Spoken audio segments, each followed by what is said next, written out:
I'm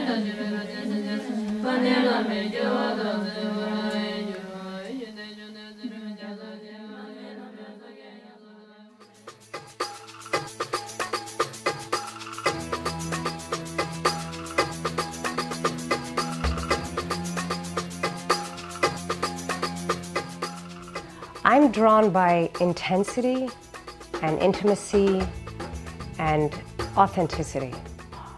I'm drawn to something I think very simple and a life that is very richly lived, and that I can somehow see that in their presence or in the lines on their face or in the way they move. When I look at individuals that I'm so blessed to work with, I feel that I'm able to learn from them, really by their experience of living. And I feel like I'm able to catch little pearls of wisdom that I can then bring into my life and articulate in my own way. And I hope that that comes through in my imagery, that there's a wonderful human connection that can occur with the viewer and the work, and that they too can be drawn into that person in the image just as I am when I'm actually meeting them.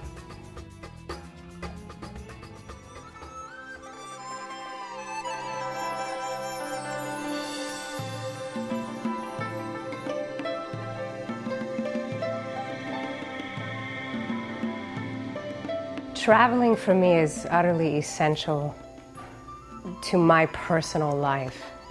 It allows me to be freed in my head so that I have an arena of possibility that I can work from. And in that arena, magic can happen from my point of view.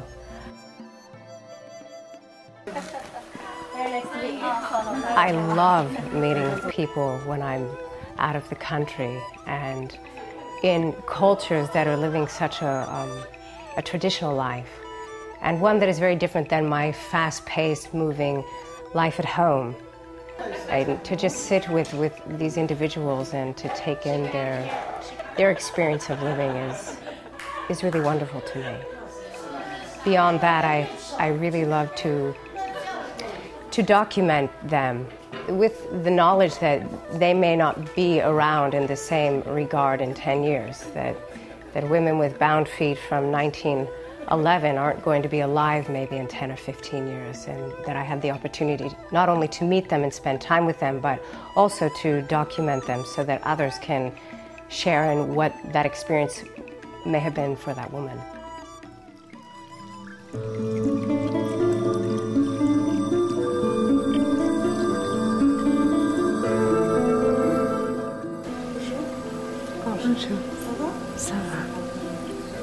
Prior to leaving for any of my journeys, a great deal of research is done. In fact, behind every single photograph, there's so much forethought and research and planning. So I will stuff my head in books to learn everything I can about the country and the culture, and who I want to photograph and where they are and what languages I have to be aware of when I go to those vicinities. I also have to get special visas and permits, sometimes even written invitations from communities.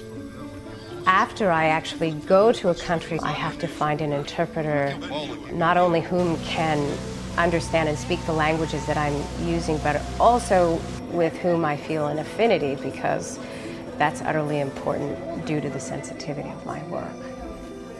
And I really regard those people who I work with very, very highly, frankly. I put a lot of value in them.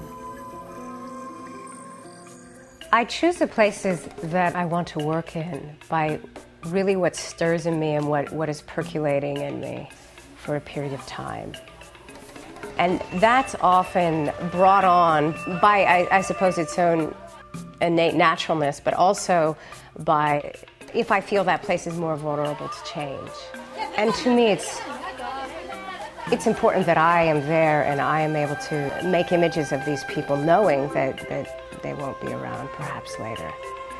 I mean, if one goes to the Great Rift Valley in Africa, the goat skins are being replaced by T-shirts, and In Tibet, the wonderful yak and sheepskin coats are now, replaced by Gore-Tex, and I think that the world is changing, and I don't think it's a bad thing at all. In fact, I think people should have the choice to better their lives in any way they deem best. But it's changing, and that rich culture of tradition is being dismantled by all these modernities coming in, and those things that are old and that are traditional are utterly beautiful to me.